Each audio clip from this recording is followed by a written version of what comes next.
It's a surprise stream. We're starting a little bit early. We're only going to do this for maybe half an hour, 45 minutes, an hour at the absolute most, because then I need to go and cook dinner. But I have finished my day job for the day. It's 5:30 p.m. over here. And the Nubis is out to the gym, so I'm making the most of the time. I honestly think that nobody will join this because I haven't announced it. But we will see how we go.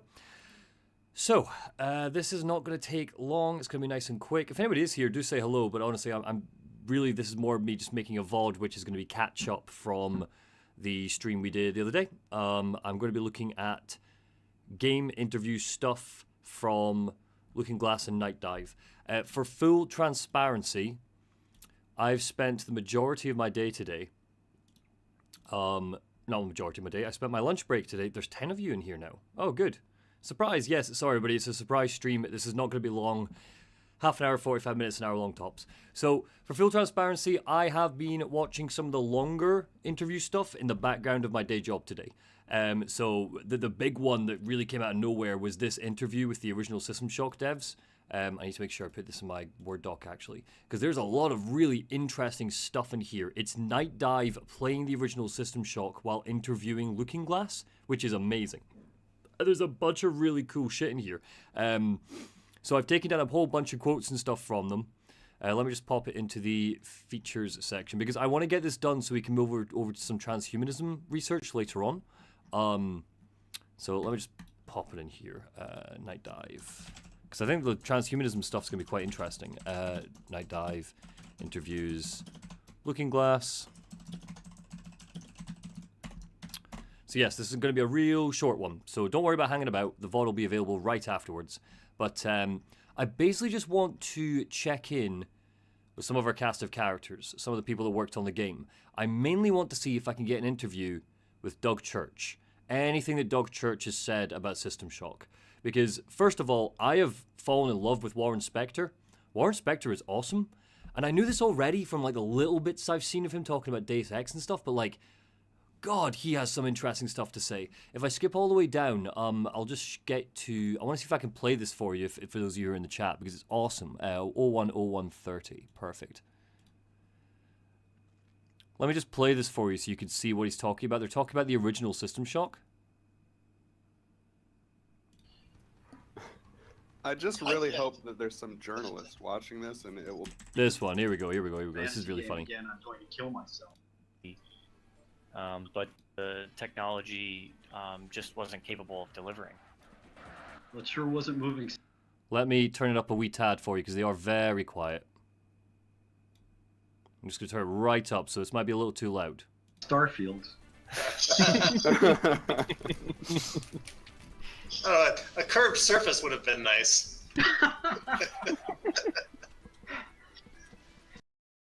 So for context, sorry, they're talking about the datedness of the game.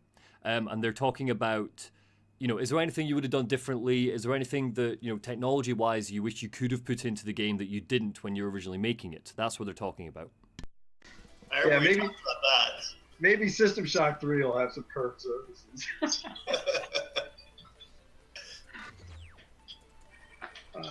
Boy, I'm trying to remember.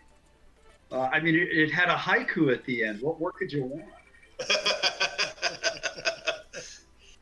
Actually, one huge thing, which is, you know, I think maybe today you could do it, but you know, the whole design of the character of Shodan, you know, sprung out of, you know, kind of an aspirational thing that we knew, you know, I think was not going to be realized in that form, but like the thing we were really aspiring to was the feeling that there was actually, you know, an intelligent adversary agent, you know, really acting against you and monitoring what you were doing.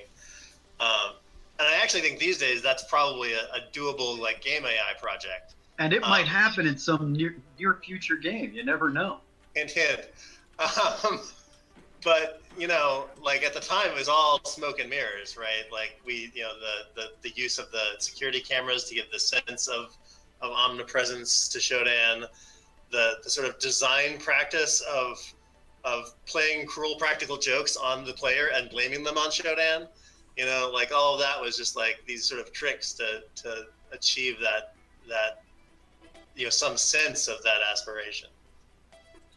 The interesting thing for me is I think the fact that everybody's dead is really wonderful and part of what makes System Shock.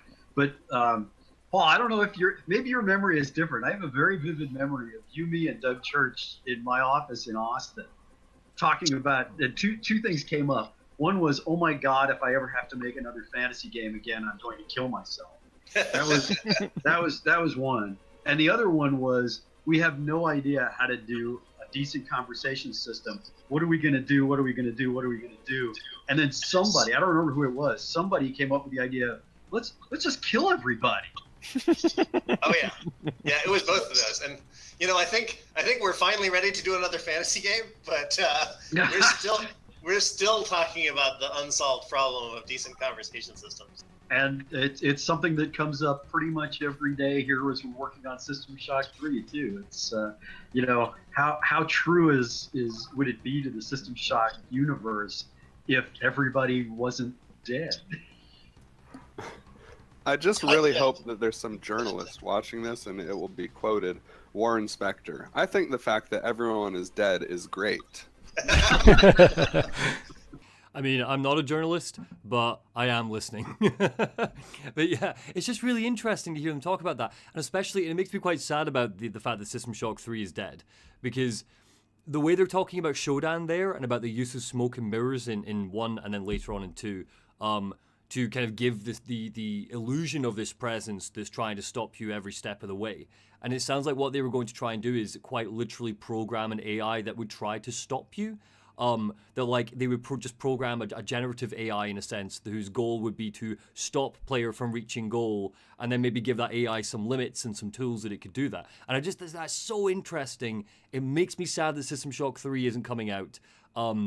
But it's just interesting to hear them talk about that. And there's a couple of other interesting things in here. At Last Castaway, you're saying, I'm legitimately surprised not to see Ken Levine in here. I thought he helped make these games as well. Ken Levine did not do System Shock 1. He did System Shock 2. So that's why he's not involved in this one. So if I jump in as well. There's a bunch of interesting quotes that came out of this. So I'm talking about Shodan. In fact, Everybody's Dead is really wonderful because Warren talks a lot about what makes a System Shock game a System Shock game. It's hard to imagine System Shock without story elements coming to you out of order and forcing players to involve themselves in the story by piecing it all together, which that's pretty stellar. I really like that quote. That's brilliant. Moving through, blah, blah, blah. Warren Spector did not like cyberspace, and in hindsight, he doesn't like cyberspace. It's nice to see that Warren Spector and I agree on a lot of things about the original. Boom, boom, boom. Oh, yeah, and here we go. He's asked about playing it today. I shouldn't say this, but playing the game today, my thoughts were, oh my god, this game is hard. Oh my god, this game is big. Oh my god, what were we thinking with this UI? It was eye-opening. I'm really glad to see a remake coming out. I mean, just based off of where we left off in the last stream with me talking to some of you about the music and how, to be frank, I believe that System Shock Remake is the optimum way to experience System Shock 1 now. Sounds like Warren Spector agrees with me, which is nice to hear. Or whether not he agrees with me, obviously, because he doesn't know me, but we're at least on the same wavelength, which is pretty cool. But yeah, anyway, I want to get some stuff from Doug Church, and then we can tie a bit of a bow around this first pass of game research. Then tonight, later on after I've had dinner, I'll come back and we'll start looking at some transhumanism and futurism stuff. And once that's complete, we officially hit the point where I can start writing, where I feel comfortable enough to start writing, which is really exciting. So let me find some Doug Church stuff, and then I think we can kind of leave off there. And that's the goal of this stream. Oh, before I do though, Alfir did send me this belter of an article that I have not properly read yet, but I had a quick scan of before the stream that I want to just have a wee note through. I'm not going to read it all out to you or anything, but I just want, this is basically a full documentation of what happened to the System Shock remake. Thank you again for finding this, Alfir. You're a legend. Yeah, it's fun look behind the curtain. Again, I looked at this stuff on my lunch break earlier today, and then I had it playing off in the background, and I would occasionally take some notes. That's the only reason I didn't stream that, because I'm not going to stream during my day job. That's silly. And again, I always said that anything long like this that I just have on in the background so I can just kind of absorb it while I'm going, I'm not going to stream that to you because I'm not speaking to you during those. I'm doing work and I'm just thinking about other stuff. This is the equivalent to me listening to a podcast in the background. So this article is from a backer who got real mad, basically. The project has now failed, and it failed in exactly the way I feared. They ran out of money and quit. My gut instinct was right. This was written in 2018 by Seamus Young. It's on his personal blog. So he's basically just working through saying like, oh, I love System Shock, and System Shock's amazing. Basically talk about the politics of the Kickstarter. Explains a little bit about the original System Shock. It gets juicy later. Where are we? I've been ignoring the game since the Kickstarter campaign ended. So the campaign ended, they made their money. But when the team makes a big announcement, I take notice. We've officially switched our engine to Unreal Engine 4. So it was in Unity previously. When the campaign was going, you had a working demo made in Unity. You had scenery models, animations. You're throwing it all away. Like, what? Really annoyed. He really liked the way it looked. Look, this is the original. This is what it looks like in Unity. It does look very pretty. It looks very pretty. Yep, so it's so perfect. It captures it. It's the way you remember it, etc., etc., etc. I loved the Unity demo. Is the be-all and end-all. And then 9 months into the project, they moved. You know, Fallout 2 has one of the best manuals of all time. Well, I don't think Fallout is lore dump material. It would probably be awesome to watch Monty go through it. I miss game manuals. I've played Fallout 2. I've played the original Fallout, Fallout 2, Fallout 3, 4, New Vegas. And I played 76 for like 20 minutes. But I played it way back in the day. I didn't know that there was a decent manual, though. Again, a lot of this is me like playing it on my uncle's PC or something, and then I would just devour it in the space of a week when I was, you know, staying the night if my parents were away or something. Anyway, sorry, so continuing on. After listening to everyone during the Kickstarter campaign, it became clear that console support was very important to a lot of you. We took a hard look at what Unity could do on consoles and what we wanted to achieve for both visual quality and performance. Obviously, we know the console release apparently is coming out early 2024. That's what they're working on right now. That's what they've announced, is that that's what they're working on right now. And Seamus gets really pissy about this. He says, this is really annoying because it's highly unlikely but impossible to disprove. This is a remake of a 24-year-old game in a niche genre that was exclusive to the PC. Are these aging PC-focused immersive sim fans really clamoring for console support in significant numbers? Yes, I can tell you right now, yes. Yes. I don't like playing games on my PC. What I like to do is sit down, especially with something like an immersive sim, sit down on my couch, in my living room, on my big TV, pop some headphones in, get a cup of tea or whatever, and just chill with the game and work my way through it. There's something about the setup of a desk on your PC, and no matter how comfortable your chair is and everything, the monitor's smaller, and you feel a little bit like you're sitting kind of having to be, you know, you're not as comfortable playing games on PC. Maybe that's just me. Maybe I need to get a better chair. But yes, and again, my dad has played the original System Shock. My dad knew the remake was coming out, was hyped for the remake, and is annoyed that he can't play it because my dad is a 51-year-old man who doesn't have a gaming PC. Why would he? You know, like, he's 51 years old. He's kind of moved beyond the realm of playing games as a hobby. He'll now play maybe 2 games a year on a PlayStation 4. Like, it's just, you know, I get it. I get where Seamus is coming from, but no. Like, if they want to pivot to console, absolutely. And they'll make more money on console as well. Like, if you're releasing on numerous platforms, equal more money. But anyway, and we've seen that historically proven with everything. Like, quite literally every game release, you make more money if you're releasing it on multi-platform. Now, I know that porting is a problem. I know it's a problem, and I know it costs money. But I really appreciate the Night Diver committing to this. I think it's good for them. Anyway. So he's mad, blah, blah, blah, blah, blah. You're not making a AAA game. The backers were evidently fine with the visuals, so who are you trying to please? Which I think is interesting. It's an interesting read of it. I don't know. It's an interesting read of it. Again, just because the final product is so good, like, I'm defending all of this in hindsight. If this blew up and the game was crap, then yeah, this is evidence of a rocky development process leading to a bad game. But I don't see that. Oh, I'm being buzzed. 2 seconds. This might be the wife on the way home. Yes, it is. Perfect. Okay, right. Let's move on from this for now. We've kind of picked up Rocky development process. We're not learning too much from here that we didn't already learn in the Kickstarter. So, oh my god, I've become your dad, Catharsis says. Yeah. I mean, I just like to sit. I'm the same as my dad. I just want to sit on my couch and play things on my big telly rather than sit over my desk hunched over like a little mole man in the dark. Anyway, yeah, and he basically makes comparisons to Doom and Wolfenstein because that's what they did. Because they've seen, obviously, that Doom and Wolfenstein have become pretty solid new franchises in this day and age. Not Wolfenstein Youngblood, that was garbage. But yeah, so I understand where it's coming from. It's good to have this, Alfir. Thank you for sending it over, but we're not going to spend much longer in it. Mainly because I'm wary of time, and I want to be quite... oh, there it is, System Shock interview. So, what have we got here? We got anything interesting? There's a bunch here. No, we read that already. That's the Red Bull one. So an interview with Doug Church. Does he get to System Shock? Because there's every chance he's going to talk about it, Ultima and stuff as well. Talk about his relationship with Warren. He was great creatively to help us put finishing touches on it and clean it up and make it real, but he also knew how to finish projects and keep us motivated. Yeah, brilliant. So basically, working with Warren was stellar. Good. Glad. I'm glad that was a good working relationship. Oh, here we go.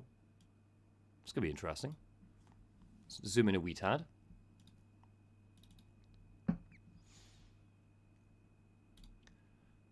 Sorry, let me bring it back in. There we are. So was there more of a plan with it? So they finished Ultima, Underworld 2.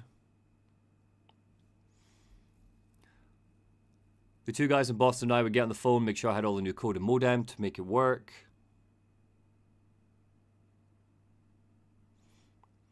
Now, totally, Alfir, it's very useful, and I'm going to have it in my back pocket. Don't be surprised if I go back to that article when I'm writing. Because it is really interesting to hear someone... It's interesting to hear a raging Kickstarter backer be pissed off about it. I just find that interesting. But cool. Okay, yeah, that's fine. Underworld was at 0 bugs for a week and a half. Underworld 2 actually was at close to 0 bugs for a while, but there was actually one bug in it that we failed to catch. The days before you could patch a game.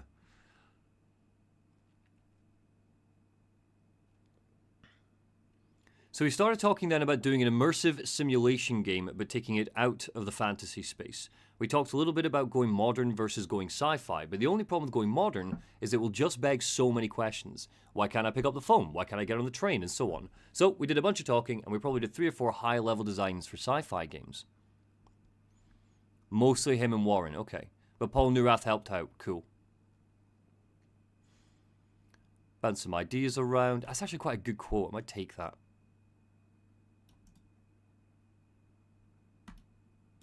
Let's just take it up there just in case. Let's pop this in the article. So, Looking Glass, great, perfect. Doug Church. It's a goodie, this. It's the sort of stuff I want, because it's stuff for me to think about and reference back to if I need it. And then if it looks like I need more, then I will just, jump back into online looking. But it's always just good just to get the 2 cents of the people that worked on the game to find out what their intention was. Back in here, okay.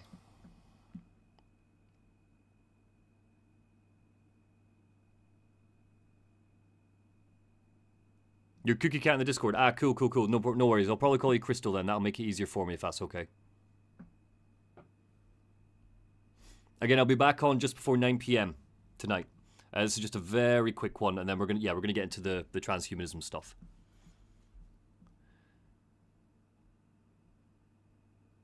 Wrote up a bunch of minutes of gameplay, just sort of, here's what a minute of playing this game is going to feel like. Hear the sound of a security camera swiveling, and then the beep of it acquiring as a target. Oh, so they wrote it up as almost like a prose, like a description of what would happen? That's fun.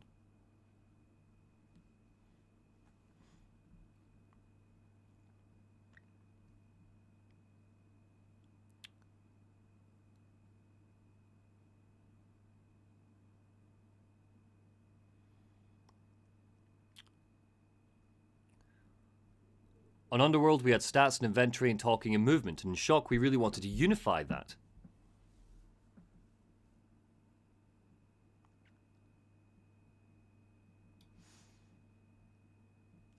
Branching conversation trees do not represent human interaction very well. Yeah, this is something they go in depth on this.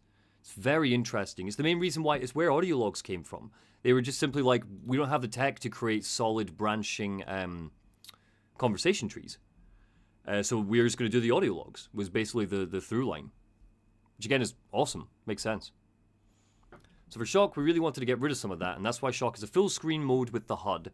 Everything was an overlay. The auto map was an overlay, all an overlay. Cool.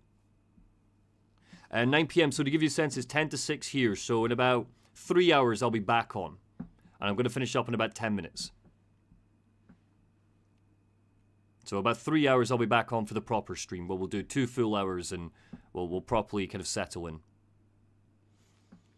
One of the reasons we wanted all the audio for the voiceovers was because the whole idea of killing everyone in the station and then making all the people only accessible was you could keep playing the game. You couldn't have to stop, have a conversation, or stop to read, or stop to choose.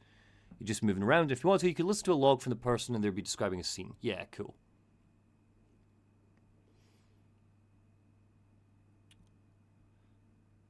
We wanted to make the plot and the story development system shot be an exploration as well. Cool. No worries, Crystal. Tell your friend that they're a bro too.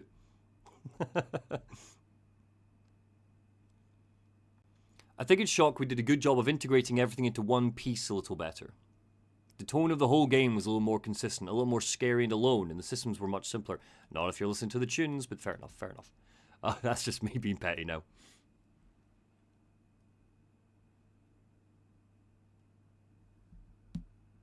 In a computer game, you have absolutely no idea, and we really wanted to get rid of all that super opaque, I have no idea what's going on stuff. There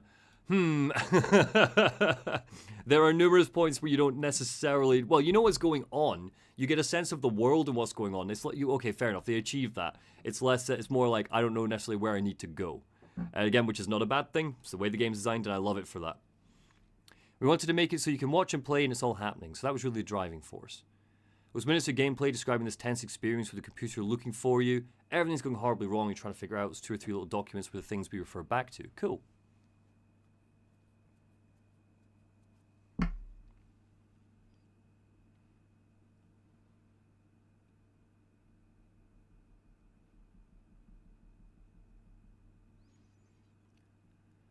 It's interesting to use the game minute technique, since that lays out just one way events can take place in a given location. With a game that tries to be as non-linear and player choice oriented, how do you make sure the game minutes don't lead to a very linear experience? Hey, that's not a bad question. Good question. Who is doing this interview? What is this? I'll need to dig into who exactly is leading this interview.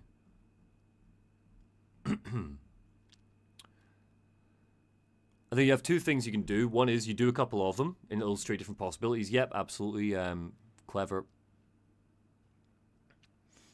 Even back then, I think the main thing we would do is write it so you would have your character check out the other options in some sense. Your minute of gameplay says, she thought of running for the door, but realized it would be a hard fight. Instead, and you hint at the systems and you hint at the sort of things that matter. And then you count on setting up a development culture that's all about, what else could I do? Not, let's go implement this. But I think it's a good point. We're a non-linear medium. At least I think the best examples of us are usually non-linear. Hey, cracking quote. Taking that. Thank you for the belter quotes, Doug.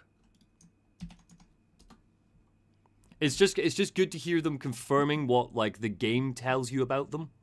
You know, you play System Shock and you believe, yeah, okay, they're all about the non-linearity. Duh. But it's good just to get that solidified in a sentence that I can quote. It's very useful. And yeah, much as I'm sure hypertext is the most wonderful thing ever, it really isn't the solution. What do you do to express gameplay in a systems-based world? The reason it's interesting is because it's a simulation, it's open-ended. Yeah, cool, cool.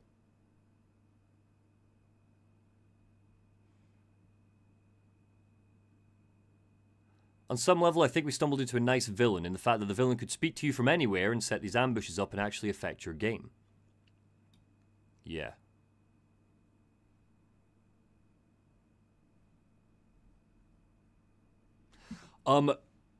I am not going to try and... Sorry, Thought Craven, you're saying, hey, Monty, not sure if you read, but here's an interesting article from Night Dive and remaking it from the original. If you're trying to send links, I don't think we can in the chat.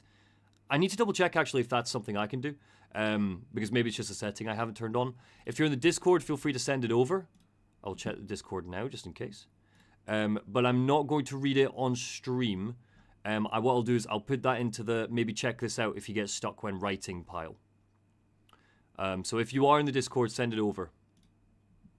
Alternatively, my Twitter DMs are open. Send it over there. Mainly because I'm running out of time, and I just wanted to get a couple of insights from Doug before I finish up. It's just a real quick one.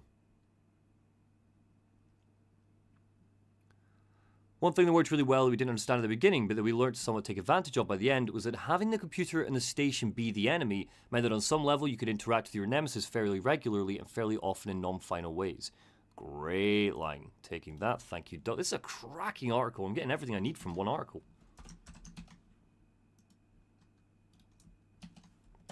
For example, I want to maybe see if I can get a couple of quotes about level design from them, but I'm going to do that when I start writing. When I reach the level design section, I'm sure I'll do another deep dive.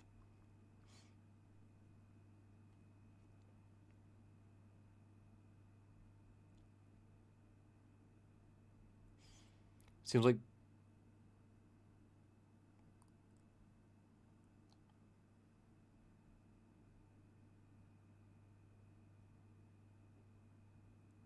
great Foley. What is a Foley? I don't think the floppy version works nearly as well because you could put in Foley all that stuff. What is Foley in this situation? Hey, thanks, Dieselbird. Thanks for jumping in. Again, I'm really sorry, everybody, because I'm going to be finishing up in just 2 minutes, and then I'll be back in 3 hours for a proper stream. This is just a quick... I just wanted to check something. I didn't want to do it off stream. In filmmaking, Foley is the reproduction of everyday sound effects that are added to films, videos, and other media in post-production to enhance audio quality. Ah, like the glitches, stuff like that. You've got me, Crystal. Perfect, perfect. Yeah, no worries, Thought Craven. Yeah, absolutely. I just need to double check, perhaps. I'll check before the next stream. Because I don't mind you guys sending links in here. If suddenly, you know, people show up and start, I don't know, throwing NFTs into the chat, then yeah, sure, maybe I'll turn them off again, but... It keeps happening that some of you have some really useful stuff that you just haven't been able to share with me. But yeah, cool. So the added Foley. Was that a new thing?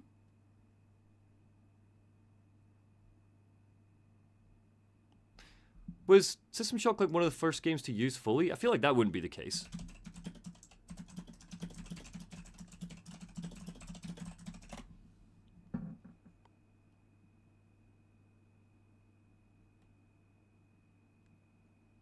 Oh, an Inside Games video on it.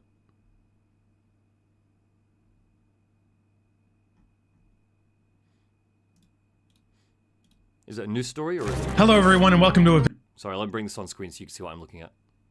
It's Inside Games. If you're not subscribed, by the way, this is Inside Gaming before it all went to shit. Not the bad times, but the okay times. Is this a full breakdown of it? Or are they just playing it? Get out of here! Nice. They're just playing it. Okay, fair enough.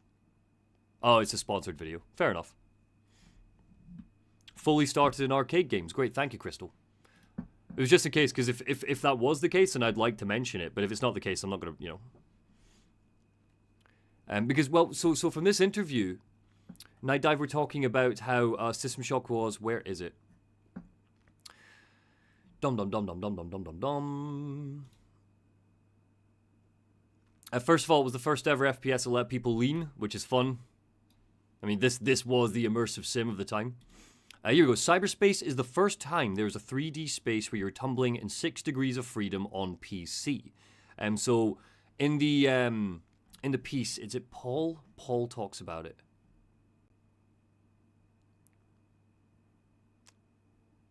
Damn it, I need to double check who that was. But I think it's Paul. Paul talks about this, and then they all doubt it on stream for a second, and they go, no, Descent beat us to it. And then they point out that no, Descent released in 1995, so System Shock just beat it, which is pretty cool. Hey Watcher, I'm just about to finish up, but I'll be back in 3 hours. I don't stream normally, but the idea is I'm streaming every minute, every second of making this System Shock critique, within reason. Again, I've been watching some stuff online earlier today. I just wanted to get some notes down before, while it's still all in my head, basically. Monty Zander, my bard in Baldur's Gate 3 already has Lae'zel and Shadowheart yearning for him, and I was planning on romancing Halsin. No spoilers, Alfir, but keep that. If you want to giggle, keep stringing them along, because that's what I did, and yeah, things happened. In original home systems, there wasn't enough anything to make fully happy. Oh, okay, cool.